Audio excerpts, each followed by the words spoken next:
My name is Sarah, and I never thought a funeral would change my entire life. It was a cold Tuesday morning in October when my phone rang at 6 a.m.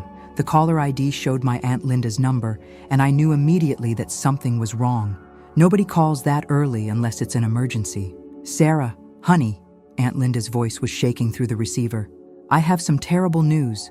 Your Uncle Michael, he passed away last night." The words hit me like a freight train.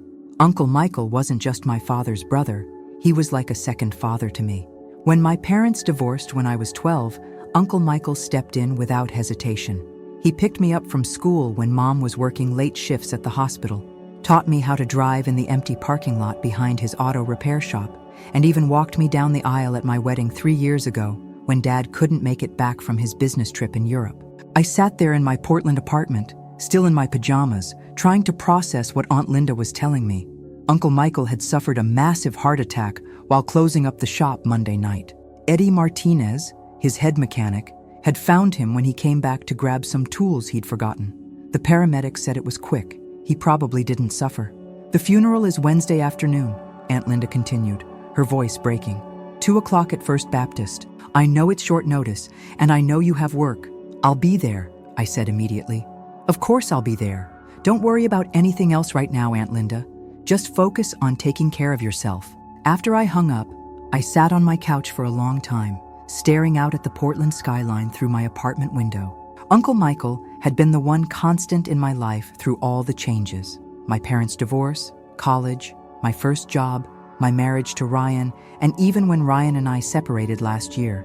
He never judged, never gave unsolicited advice, but somehow always knew exactly what to say when I needed guidance. I called my boss and explained the situation, then spent the rest of the day making arrangements. The drive from Portland to Bend was about 4 hours through some of Oregon's most beautiful mountain scenery, but I knew I wouldn't be in any state to appreciate it. That night, I couldn't sleep. I kept thinking about the last time I'd seen Uncle Michael, which had been at Christmas dinner at Aunt Linda's house. He'd looked a little tired, I remembered now, and he'd mentioned that the business was busier than ever, but that he was thinking about slowing down a bit. At 62, he'd been talking about maybe taking Sundays off, something he'd never done in all the years he'd owned Thompson Auto Repair. "Sarah's doing so well up in Portland," he'd told everyone at dinner, his voice filled with pride. Marketing director at 28 years old. Her grandmother would have been so proud. He'd always had a way of making me feel special, like my accomplishments mattered not just to me, but to the whole family. I lived in Portland, Oregon, about 4 hours from my hometown of Bend, where Uncle Michael had built his life and his business. As I drove through the winding mountain roads that Wednesday morning, memories flooded back. The smell of motor oil and coffee that always filled his shop, the way he'd ruffle my hair when I was little and call me his favorite niece, even though I was his only niece. The countless summer afternoons I spent at his shop, learning about engines and life in equal measure. I remembered one particular summer when I was 15. I'd been going through a typical teenage rebellion phase, convinced that my mother didn't understand me and that life was impossibly unfair. Uncle Michael had put me to work organizing his parts inventory, a tedious job that I'd initially resented. But as the weeks went on, I began to understand the methodical nature of his work, the way every part had its place and purpose. "Running a business is like putting together an engine," he'd told me one hot July afternoon as we sat drinking ice-cold Cokes in his small office. "Every piece has to work with every other piece. If one thing is out of place or not doing its job, the whole thing breaks down. But when everything works together the way it's supposed to, it's a beautiful thing." I thought he was just talking about car engines at the time. Now, driving through the mountain passes with tears blurring my vision, I realized he'd been teaching me about life. Uncle Michael had built Thompson Auto Repair from nothing. When he started in 1985, it was just a small garage bay he rented from old Mr. Henderson. By the time I graduated high school, it had grown into the most trusted auto repair business in Central Oregon, with 12 employees and a reputation that stretched across 3 counties. He'd never married until he met Linda when he was 35. They'd been married for 27 years, and Derek was their only child. I'd always wondered if Uncle Michael had wanted more children, but he never complained. He poured all his paternal energy into Derek and into me, treating us like we were both his kids. The relationship between Uncle Michael and Derek had always been complicated. Derek was smart and capable, but he seemed to struggle with commitment. He'd started and dropped out of 3 different college programs, worked a dozen different jobs, and had a tendency to quit things when they got difficult. Uncle Michael never criticized Derek publicly, but I could see the worry in his eyes during family gatherings when Derek would announce his latest career change or business idea. 2 years ago, Derek had finally started working at Thompson Auto Repair. Uncle Michael had been cautiously optimistic. Maybe he just needed to find the right fit, he'd told me during one of our monthly phone calls. Maybe working with his hands, learning a trade, will be what clicks for him. The funeral home parking lot was packed when I arrived. Cars lined the street for blocks, and I recognized faces I hadn't seen in years. The whole town seemed to be there. Customers whose cars Uncle Michael had fixed, fellow business owners from downtown Bend, old fishing buddies, and neighbors who'd known him for decades. As I walked toward the entrance, I saw Mrs. Henderson, who had to be in her 80s now, being helped out of a car by her grandson. She'd been like a surrogate grandmother to me when I was little, always having fresh cookies ready when Uncle Michael brought me by her house. "Sarah, dear," she said, reaching out to squeeze my hand with her frail fingers. "I'm so sorry about Michael. He was one of the good ones." "Thank you, Mrs. Henderson. I know he thought the world of you too. He talked about you every time I saw him at the grocery store," she continued, her eyes bright despite her obvious grief.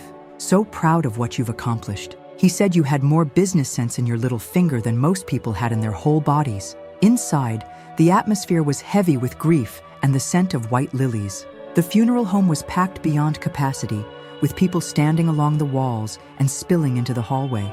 I'd attended funerals before, but I'd never seen anything like this. Uncle Michael had touched so many lives.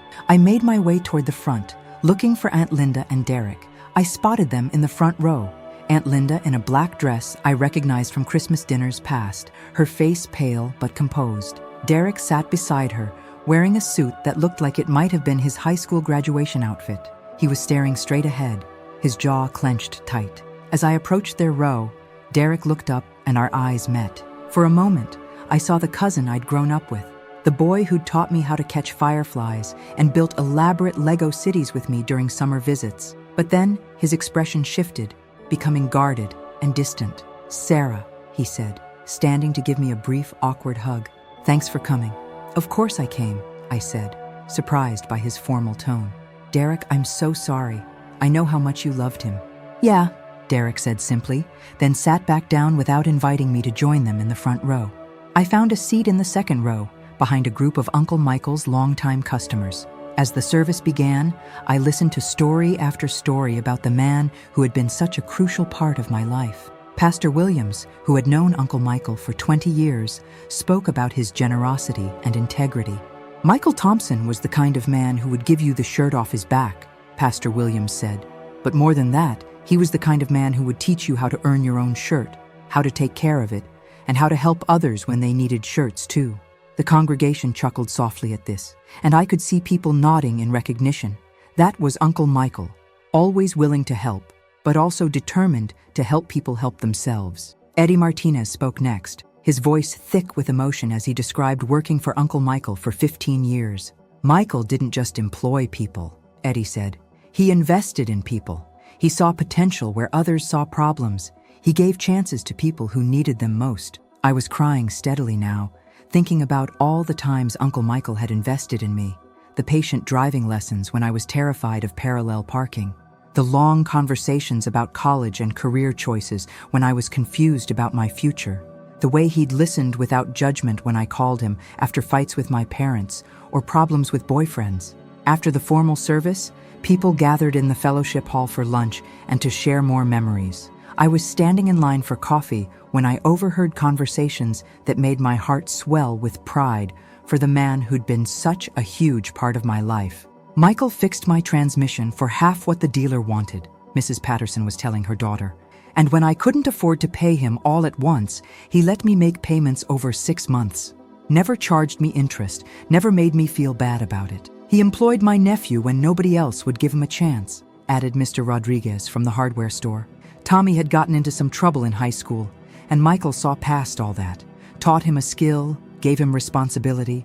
Tommy's been clean for 3 years now, has his own apartment, is even talking about taking some business classes at the community college. Thompson Auto Repair is the only place I trust with my truck," said Jim, a local contractor I remembered from my childhood. Michael always told the truth about what needed fixing and what could wait. Never tried to sell you something you didn't need. These stories painted a picture of a man I'd known and loved, but they also revealed aspects of Uncle Michael's character that I was only beginning to fully appreciate.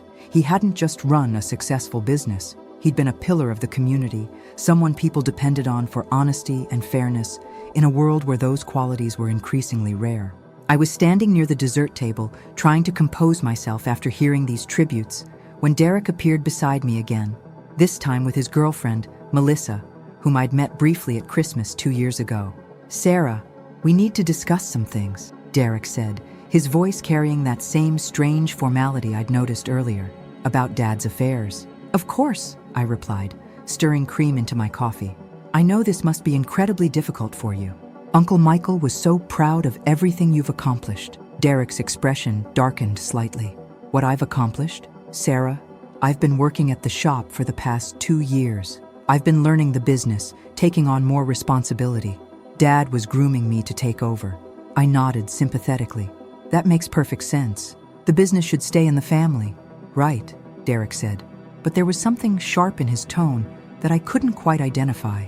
"And speaking of family, I think there might have been some confusion earlier, about the guest book and all that." I looked at him, puzzled.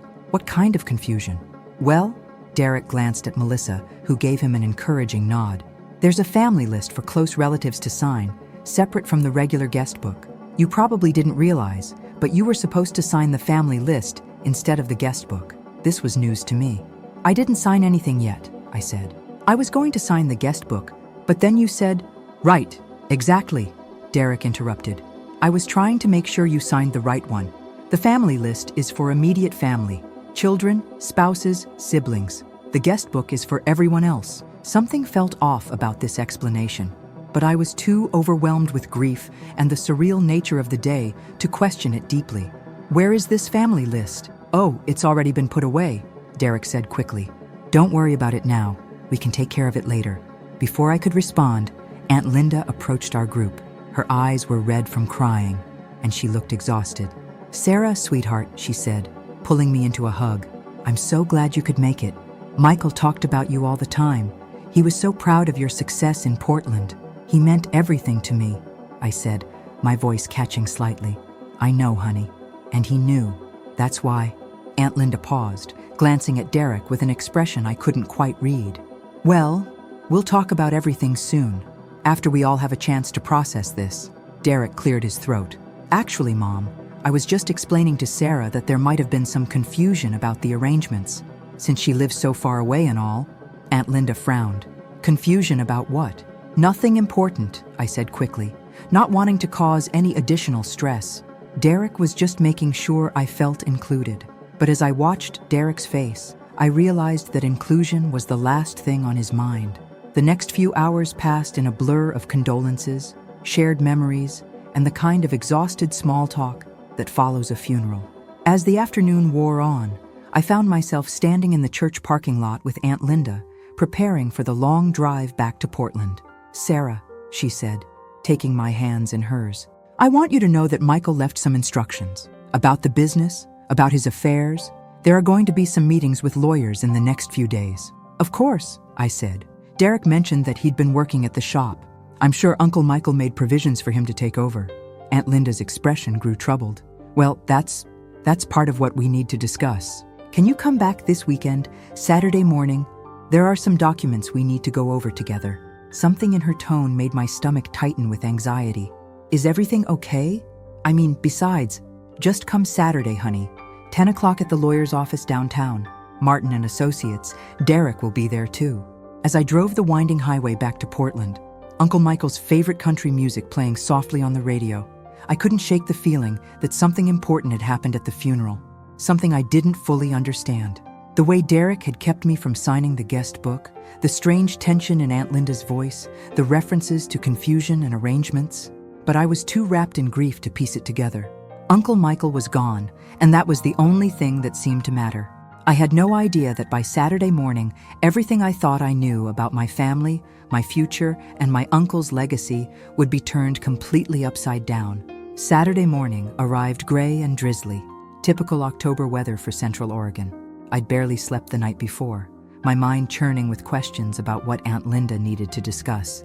I kept thinking about Derek's strange behavior at the funeral, the way he'd positioned himself as a gatekeeper between me and what he called family business. Something about the whole interaction had left me feeling unsettled, though I couldn't quite put my finger on why. I'd spent Thursday and Friday back in Portland trying to catch up on work while my mind remained firmly planted in Bend. My colleagues at the marketing firm had been sympathetic about my loss, but there's only so much time you can take off for grief, especially when you're managing 3 major client campaigns simultaneously. During those 2 days, I'd found myself thinking constantly about Uncle Michael and the life he'd built. I'd driven past auto repair shops on my way to work and wondered how many of them were run with the same integrity and care that Uncle Michael had brought to his business. I'd also thought about Derek and the tension I'd sensed at the funeral. We'd been close as children, but as adults, our lives had taken such different paths that we'd become almost strangers. I arrived at Martin & Associates 15 minutes early, parking in front of the small brick building that housed several local law offices. The law firm was located in downtown Bend, in one of those converted historic buildings that gave the downtown area its charm. Through the rain-streaked windows, I could see Derek's pickup truck already in the parking lot, along with a black sedan I didn't recognize. The receptionist, a kindly woman in her 60s with silver hair and a warm smile, directed me to Conference Room B. When I opened the door, I found Derek and Melissa sitting on one side of a polished oak table, while Aunt Linda sat across from them, looking more exhausted than I'd ever seen her. At the head of the table sat a man in his 50s wearing a navy suit, presumably the lawyer. The conference room was small but professional, with diplomas and legal certificates lining the walls. A large window looked out onto the street, where I could see people hurrying past with umbrellas, going about their Saturday morning errands. "Sarah," Aunt Linda stood as I entered, giving me another one of her warm but tired hugs. "Thank you for coming back so soon. I know it's a lot to ask with your work schedule." "It's no problem at all," I assured her, though truthfully, leaving Portland again so soon had required some creative rescheduling of meetings and deadlines. Derek barely looked up from his phone, and Melissa offered only a tight smile. Derek was wearing jeans and a flannel shirt, his usual casual attire, but there was something different about his demeanor. He seemed tense, like he was bracing for something unpleasant. "Ms. Thompson," the lawyer said, standing to shake my hand. "I'm David Martin. I've been your uncle's attorney for the past 8 years. Please, have a seat." David Martin had the kind of calm, professional manner that immediately put you at ease. He was probably in his early 50s, with graying hair and kind eyes behind wire-rimmed glasses. His handshake was firm and reassuring. I sat down next to Aunt Linda, directly across from Derek. The atmosphere in the room felt heavy, like everyone was waiting for bad news. Mr. Martin opened a thick manila folder and pulled out several documents, arranging them carefully on the table. "As you all know," he began, his voice gentle but businesslike, "Michael Thompson was a very organized man. He updated his will and business documents regularly, most recently about 6 months ago, and he left very specific instructions about how his affairs should be handled." Derek leaned forward slightly, his phone now forgotten on the table. "Dad always said the business would stay in the family. I've been working there for 2 years, learning everything, taking on more responsibility."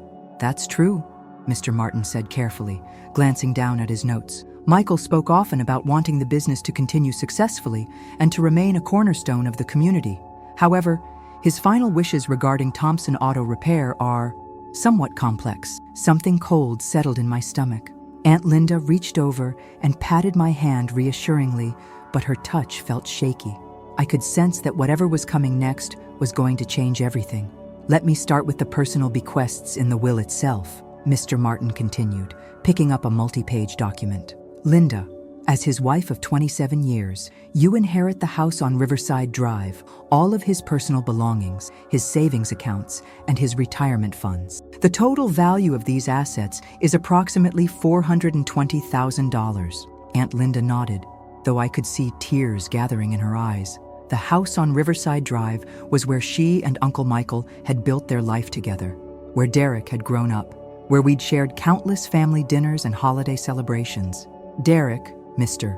Martin turned to my cousin, "as his son, you inherit his collection of fishing equipment, his personal tools, his 1985 Ford pickup truck, and a trust fund of $50,000 to be used specifically for educational or professional development purposes. Derek nodded, though I caught a flicker of something, disappointment, concern, across his face. $50,000 was a generous gift, but I suspected Derek had been expecting more. And Sarah, Mr. Martin turned to me. You inherit his collection of vintage car magazines, his woodworking tools, and... He paused, looking down at the document with what might have been a slight smile. His 1967 Mustang. I felt tears spring to my eyes immediately. Uncle Michael's Mustang was his pride and joy, a classic car he'd restored himself over the course of 3 years when I was in high school. I'd spent countless hours in his garage, handing him tools and listening to him explain every detail of the restoration process. The car was pristine, bright red with white racing stripes and an engine that purred like a contented cat. He used to joke that it was his retirement plan, I said softly, my voice catching slightly, though he could never bring himself to sell it. Michael mentioned that in his notes, Mr. Martin said kindly. He wrote that the car should go to someone who would appreciate not just its value, but the work and love that went into restoring it. That's very generous, I said, wiping away a tear. But what about the business? The shop? This was the question that had been hanging in the air since we'd all sat down. Derek sat up straighter, his hands clasped tightly on the table in front of him. Right, that's what we're here to discuss, Derek said, his voice carrying an edge of anticipation. The transition, the paperwork, training employees to work with me as the new owner. Mr. Martin set down the will and picked up another document, this one bound in a blue cover that looked more official and complex than the will. This is where things become more complicated, he said carefully. Derek, your father did not leave the business to you in his will. The silence in the room was deafening.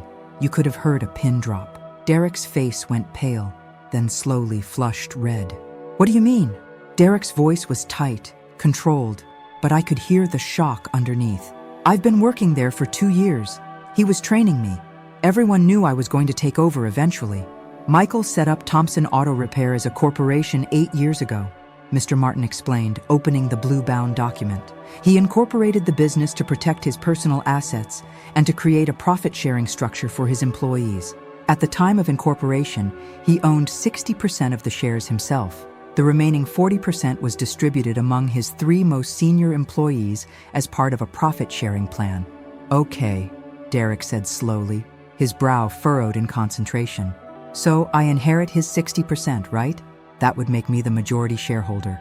Mr. Martin shook his head slowly. No, Derek. According to the corporate documents your father filed in 2019 and updated as recently as 6 months ago, his 60% ownership stake in Thompson Auto Repair goes to Sarah Thompson. The words hung in the air like a bomb that had just exploded. I felt like I couldn't breathe.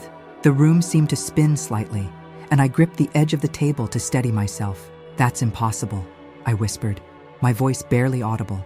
I don't know anything about running an auto repair shop. I work in marketing. I live 4 hours away.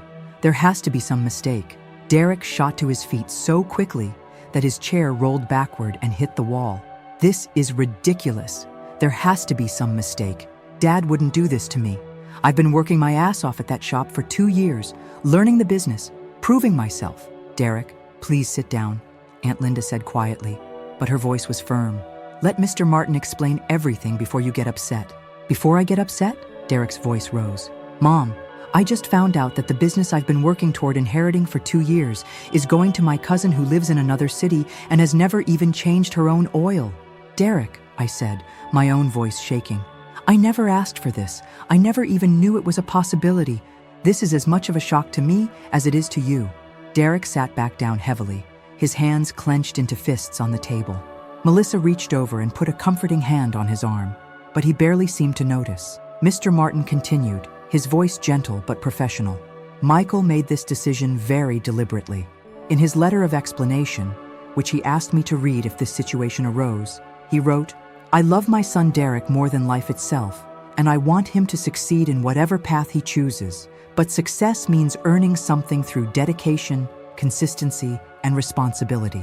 Derek has worked at the shop for 2 years, but during that time, he has missed 43 days of work, been consistently late, and shown more interest in the paycheck than in learning the craft or building relationships with customers. Derek's face was crimson now, and I could see the hurt in his eyes. "That's not fair," he said, his voice thick with emotion. "I had reasons for those absences. My back injury last spring, the time Melissa's grandmother was in the hospital, the week I had food poisoning. Sarah," Mr. Martin continued reading from Uncle Michael's letter, "has always understood the value of hard work, education, and building something lasting. While she may not know auto repair, she has the business sense, the integrity, and the work ethic to either run Thompson Auto Repair successfully or to ensure it transitions to someone who will honor what I've built and maintain the trust that our customers have placed in us." I was staring at my hands, trying to process what I was hearing. The responsibility felt crushing. Uncle Michael had built this business over more than 30 years, had employed a dozen people, had created something that mattered to the community. How could he possibly think I was capable of maintaining that legacy? "Mr. Martin," I said quietly, "I can't possibly accept this. I don't deserve it. Derek is Uncle Michael's son. The business should go to him. There has to be some way to change this. And the work ethic to either run Thompson Auto Repair successfully or to ensure it transitions to someone who will honor what I've built." I was staring at my hands, trying to process what I was hearing. "Mr. Martin, I can't possibly accept this. I don't deserve it. Derek is Uncle Michael's son. The business should go to him." "Actually," Mr. Martin said, pulling out another document, "there's more.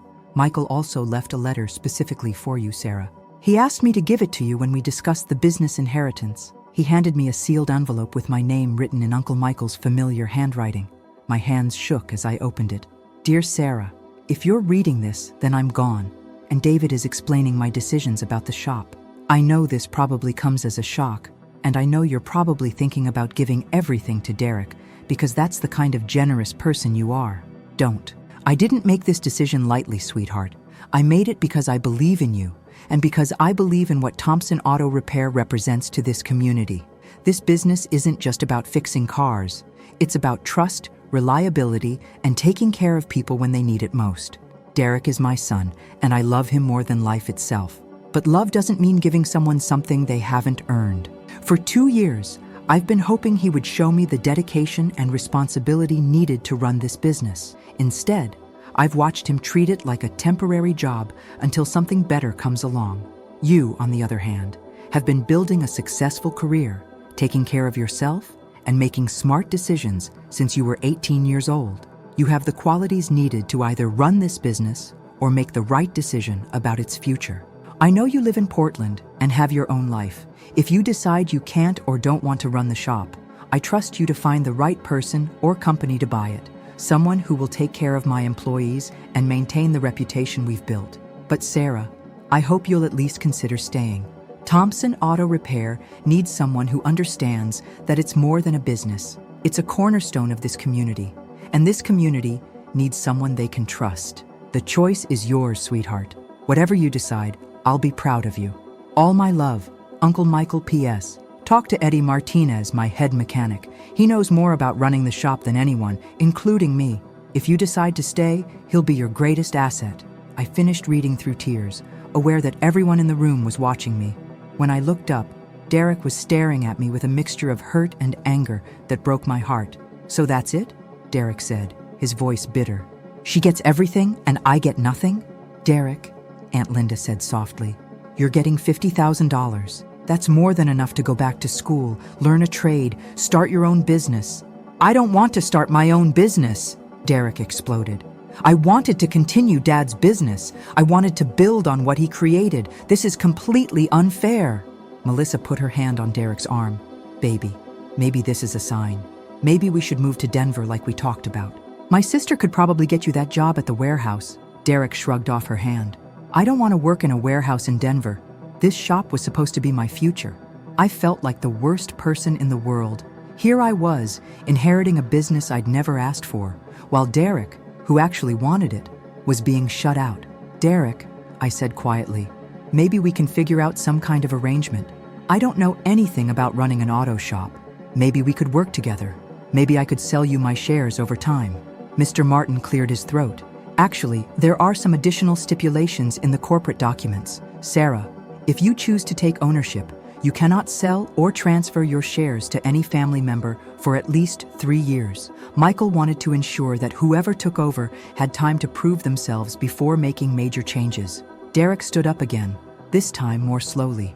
So even if she wants to do the right thing and give me what should have been mine in the first place, she can't. Derek, please, I started, but he cut me off. No, Sarah, this is exactly what I should have expected. You were always the golden child. Perfect grades, perfect college, perfect career in the big city. And now you get Dad's business too, even though you've probably been inside the shop maybe 10 times in the last decade. That's not fair, I protested. I never asked for this. I never even knew it was a possibility.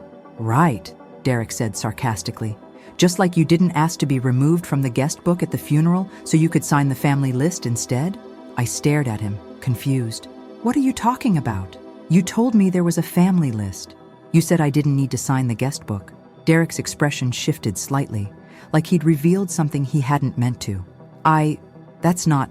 You were supposed to sign the guest book like everyone else. But you stopped me, I said, the memory becoming clearer.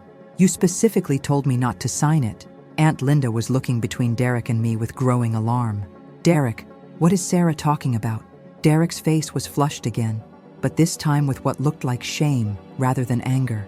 It doesn't matter now. The point is, she's getting everything, and I'm getting screwed over by my own father.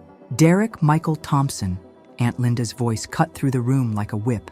Did you deliberately prevent Sarah from signing the guest book at your father's funeral? The silence stretched on for what felt like an eternity. Finally, Derek looked down at his hands. I thought if she felt less connected to the family, less like she belonged, maybe Dad's lawyer would see that and make different decisions about the will. My heart sank. You wanted me to feel excluded from Uncle Michael's funeral? I wanted what was rightfully mine, Derek shouted, then immediately looked ashamed of his outburst. I'm sorry, okay? I'm sorry. But I've been working at that shop for 2 years.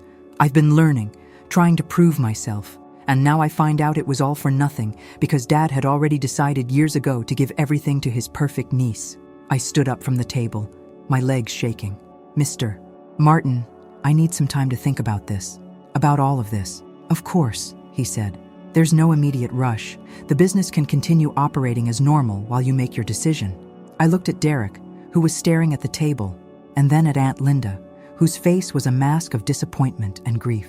Derek, I said quietly, I know you're angry.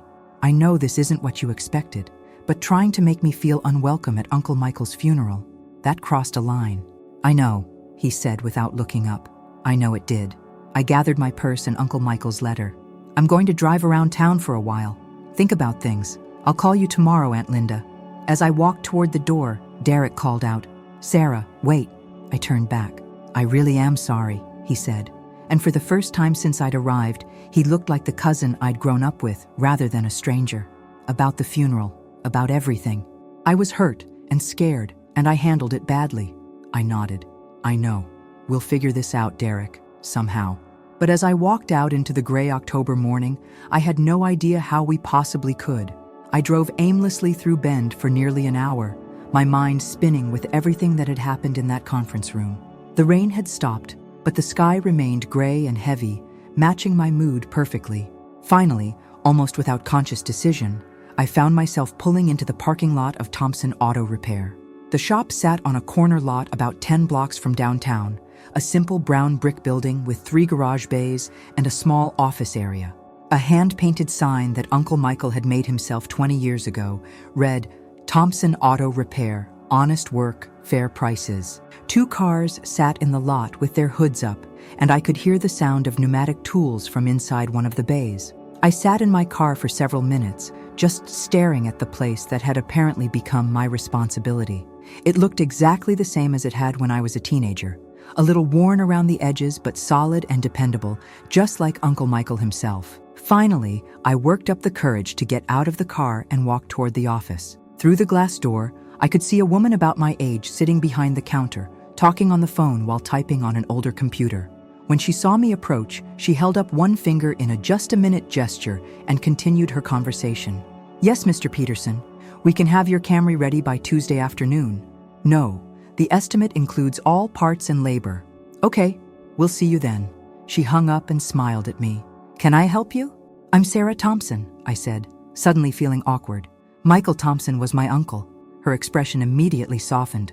"Oh my goodness, Sarah, I'm so sorry for your loss. Mr. Thompson talked about you all the time." "I'm Jessica Chen, the office manager." She came around the counter and gave me a sincere hug. "He was so proud of everything you've accomplished in Portland." "Thank you," I said, feeling tears threaten again. "I just came from a meeting with his lawyer, and I learned some things about the business." Jessica's smile faded slightly. "Oh, you know about the ownership situation?" I nodded. "Did everyone know? About Uncle Michael's plans for the business?" "The senior staff knew," Jessica said carefully. "Eddie, Carlos, and Tom, they're the 3 employees who own shares in the company. Mr. Thompson told us about 6 months ago that he'd made provisions for the business to continue if something happened to him. But not Derek?" Jessica looked uncomfortable. That's not really my place to discuss." "I understand." I glanced around the small office, taking in the familiar details. The same coffee maker that had been there since I was 12, though it looked like it had been cleaned recently. A bulletin board covered with photos of customers with their newly repaired cars. A small calendar with Uncle Michael's neat handwriting, marking appointments and reminders. "Would it be okay if I looked around a little?" I asked. "I know this is probably a shock to everyone, and I don't want to disrupt anything. I just need to process all of this." "Of course," Jessica said warmly. "Actually, Eddie's been hoping to talk to you. He's in Bay 2 working on Mrs. Patterson's Honda. She's the sweet lady who always brings us cookies at Christmas." I remembered Mrs. Patterson from the funeral. She'd been the one talking about Uncle Michael fixing her transmission for half what the dealer wanted. "I'd like to meet Eddie," I said. "Uncle Michael mentioned him in a letter." Jessica led me through a door that connected the office to the garage area. The familiar smells hit me immediately. Motor oil, WD-40, coffee, and something indefinable that I'd always associated with Uncle Michael's shop. It was like stepping back in time.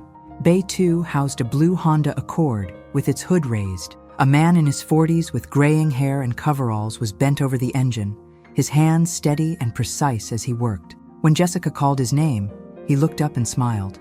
"You must be Sarah," he said, wiping his hands on a rag before extending one for a handshake.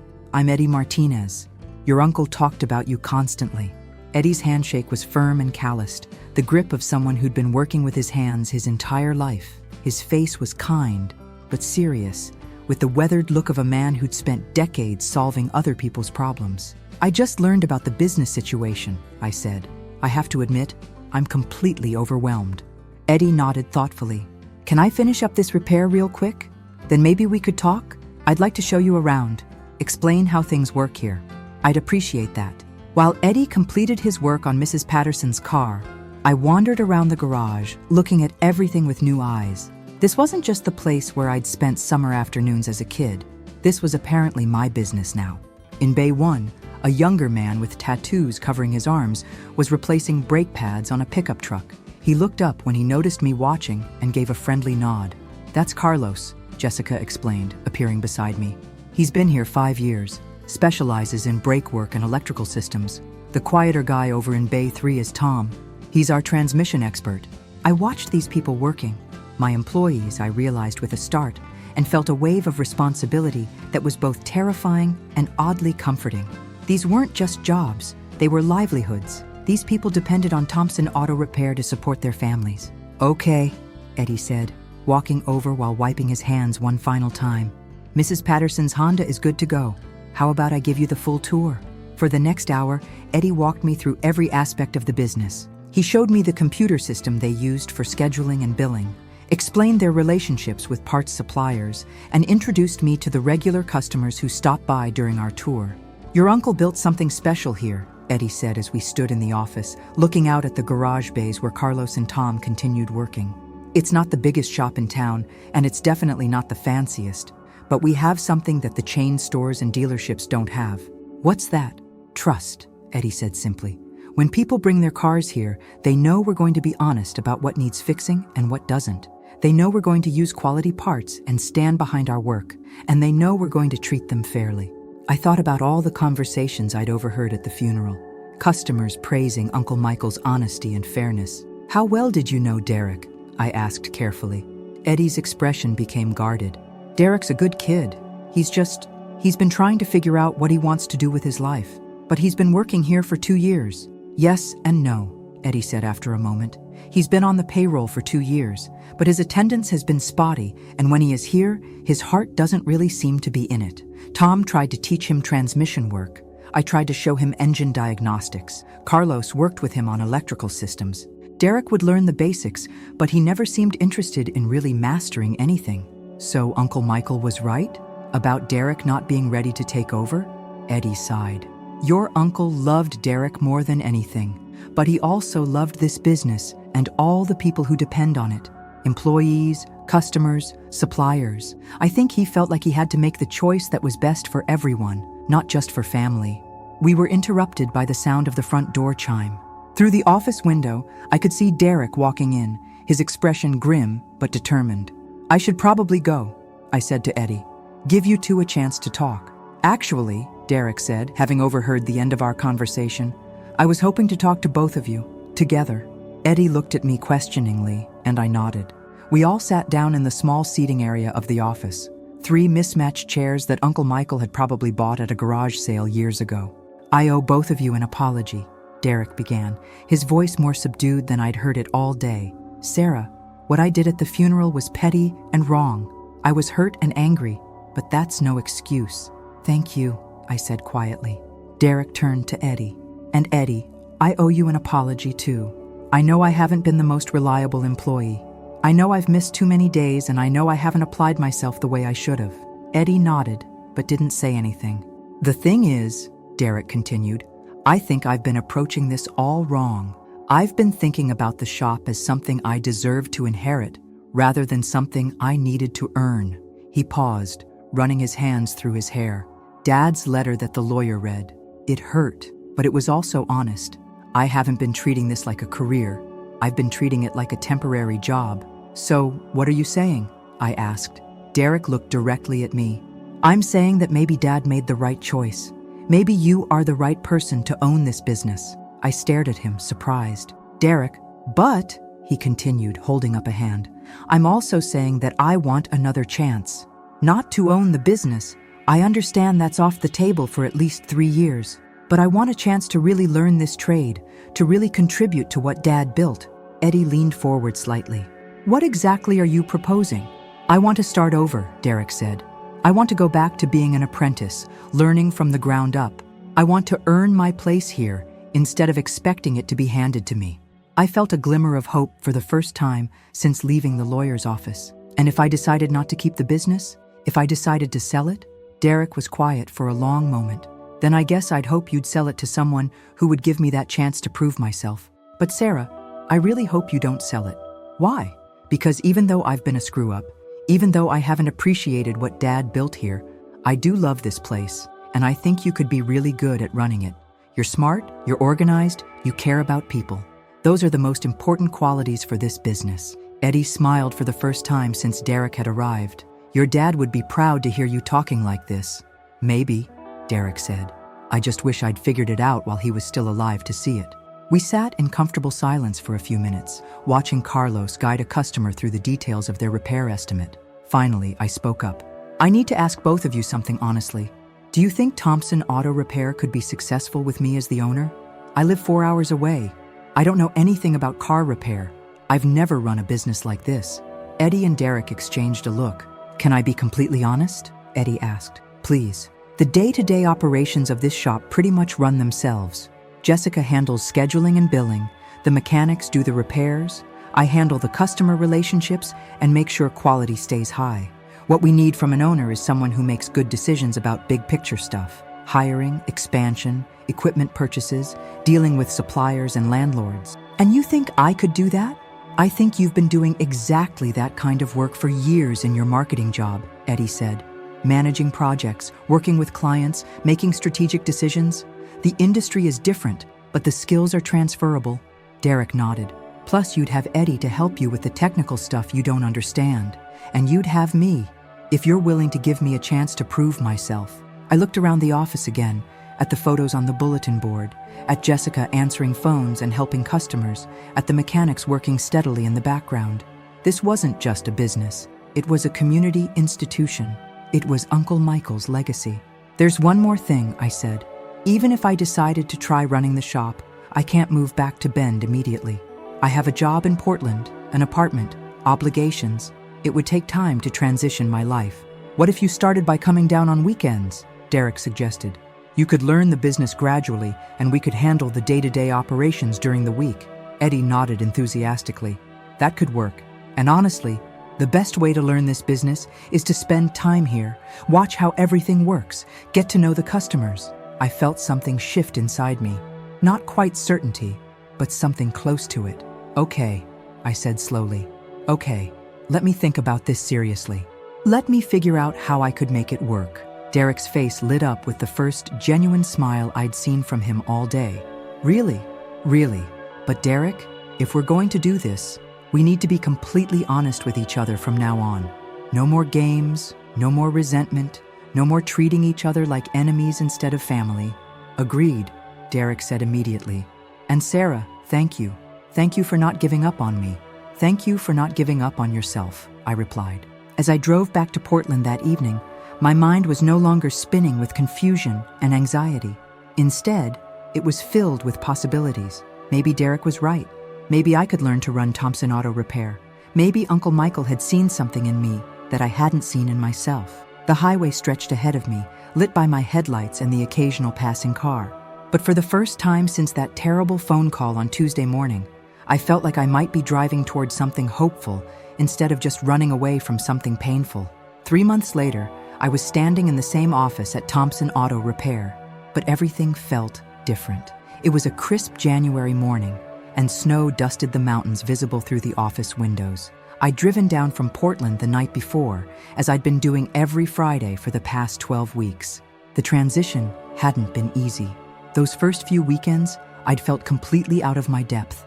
I'd watch Eddie diagnose engine problems that sounded like alien languages to me, listen to Jessica handle customer complaints with a grace I wasn't sure I possessed, and wonder what Uncle Michael had been thinking when he'd left me this responsibility. But gradually, things began to make sense. I learned that running an auto repair shop wasn't that different from managing marketing campaigns. It was about understanding your customers' needs, managing timelines and resources, maintaining quality standards, and building relationships based on trust. "Morning, boss," Carlos called out as he arrived for work, stomping snow off his boots. It had taken me 6 weeks to get comfortable with being called boss, but now it felt natural. "Morning, Carlos. How's the weather looking for today?" "Clear skies by noon," he said, hanging up his coat. "Should be good for the brake job on Mr. Henderson's truck." Derek emerged from Bay 3, where he'd been preparing for the day's first appointment. The change in him over the past 3 months had been remarkable. He'd thrown himself into learning the trade with an intensity that surprised everyone, including himself. He was still technically an apprentice, but he'd already mastered basic brake work and was learning electrical diagnostics from Carlos. "Sarah," Derek said, approaching the office counter where I was reviewing the day's schedule with Jessica. "I wanted to run something by you." "What's up?" "Mrs. Patterson called last night. Her daughter's car is making a weird noise, but she's a single mom and money's tight. I was thinking maybe we could take a look for free, just to make sure it's nothing dangerous." I smiled. This was the Derek I'd hoped to see. Someone who understood that Thompson Auto Repair was about more than just making money. "That sounds exactly like something Uncle Michael would have done," I said. "Tell her to bring it by this afternoon." Eddie walked in just as we were finishing the conversation, carrying 2 cups of coffee from the diner down the street. "Thought you might need this," he said, handing me one of the cups. "Big day today." He was right. Today was the day I'd been working toward for 3 months, my official transition from weekend visitor to full-time owner. Yesterday had been my last day at the marketing firm in Portland. My apartment was packed, my forwarding address was set, and tonight I'd be sleeping in the small house I'd rented just 10 minutes from the shop. "Are you nervous?" Jessica asked. "Terrified," I admitted, but also excited. It was true. Over the past 3 months, I'd fallen in love with this business in a way I'd never expected. There was something deeply satisfying about helping people with their car problems, about maintaining the trust Uncle Michael had built in the community, about being part of something that mattered to people's daily lives. The morning passed quickly. I worked alongside Jessica to handle scheduling and customer service, reviewed parts orders with Eddie, and even spent an hour in the garage watching Derek practice electrical diagnostics under Carlos's patient supervision. Around noon, as Eddie had predicted, the clouds cleared and sunshine streamed through the office windows. I was updating our social media pages, something Uncle Michael had never bothered with, but that I'd discovered was a great way to connect with customers, when the front door chimed. I looked up to see Aunt Linda walking in, carrying a casserole dish and wearing a warm smile. "Thought you might be too busy to think about lunch on your first official day," she said, setting the dish on the counter. "You're an angel," I said, giving her a hug. "How are you doing?" Aunt Linda's grief was still visible, but she seemed lighter than she had in those first weeks after Uncle Michael's death. "I'm doing better. Some days are harder than others, but seeing what you and Derek have accomplished here, Michael would be so proud." Derek appeared from the garage, having heard Aunt Linda's voice. The relationship between mother and son had been strained after the funeral incident, but they'd been working through it with patience and honesty. "Hi, Mom," Derek said, giving her a cautious hug. "Hi, sweetheart. I was just telling Sarah how proud your father would be of both of you." "I hope so," Derek said quietly. "I'm still trying to make up for the time I wasted." "Derek," I said firmly, "you need to stop beating yourself up about the past. Look at how much you've learned in 3 months. Look at how hard you're working. Uncle Michael always said that what matters isn't where you start, but where you finish." Eddie emerged from Bay 2, wiping his hands on a rag. "Derek's right about one thing, though. He's come a long way. I've been doing this for 25 years, and I've rarely seen someone pick up electrical diagnostics as quickly as he has." Derek's face flushed with pride at the compliment. "Speaking of which," Eddie continued, "I've been thinking about our staffing situation. We're getting busy enough that we could probably use another full-time mechanic. Derek, you interested in making the jump from apprentice to full employee?" Derek's eyes went wide. "Are you serious?" I looked at Eddie, then at Derek. "If Eddie thinks you're ready, and if you want it, then yes. But it comes with more responsibility. You'd be taking on your own customer relationships, managing your own bay, being accountable for your own quality standards." "I want it," Derek said immediately. "I'm ready for it." "Then it's settled," I said. "Jessica, can you work with Derek on updating his employment paperwork?" As the afternoon wore on, I found myself reflecting on how much had changed since that terrible Tuesday morning in October. I'd lost someone I loved deeply, but I'd also discovered a part of myself I hadn't known existed. I'd found a way to honor Uncle Michael's legacy while building something of my own. Around 4 o'clock, Mrs. Patterson arrived with her daughter, a young woman about my age who looked exhausted and worried. "Thank you so much for doing this," her daughter said, as Derek opened her car's hood. "I'm Emily, by the way.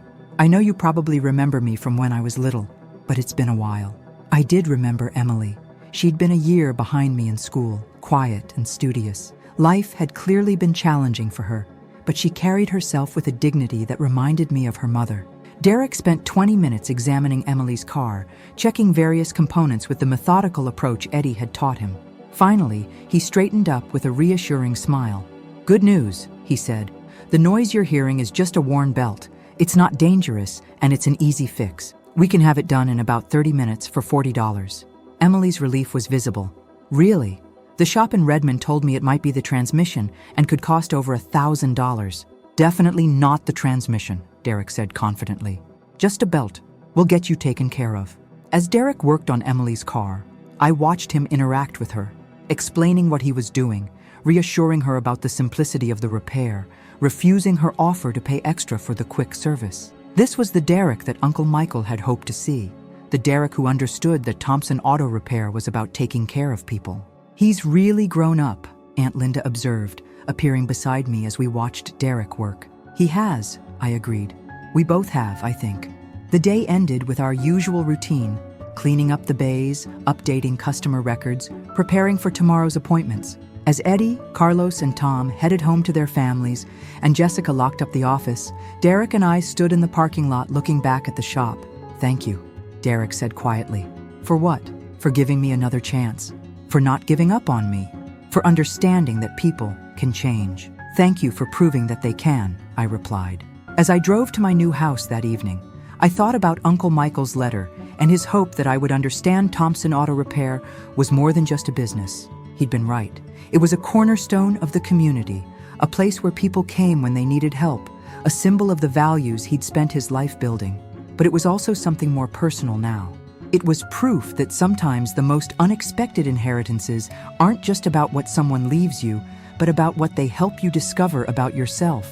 Derek had learned that earning something was more satisfying than being given it. I'd learned that I was capable of building something meaningful outside my comfort zone. And together, we'd learned that family isn't just about blood relations. It's about the people who choose to show up for each other, even when things get complicated. 6 months later, Thompson Auto Repair was busier than it had ever been. Derek had become our electrical specialist. I'd implemented new customer service systems that had earned us several online reviews praising our communication and transparency. And Eddie had started mentoring a new apprentice, a young woman named Maria, who reminded me a lot of myself at that age. But the moment I knew we'd truly succeeded came on a warm summer afternoon when an elderly customer named Frank, whose car we'd been servicing for 15 years, stopped by just to check on how we were doing. "Your uncle would be proud," Frank told me as he prepared to leave. "This place still feels like the Thompson Auto Repair I've always trusted, but there's something new here too, something hopeful." That evening, as Derek and I closed up the shop together, I realized Frank was right. We'd preserved Uncle Michael's legacy while building something new, something that belonged to all of us. And sometimes, when the light hit the office windows just right, I could almost see Uncle Michael standing in the doorway, smiling at what we'd accomplished together.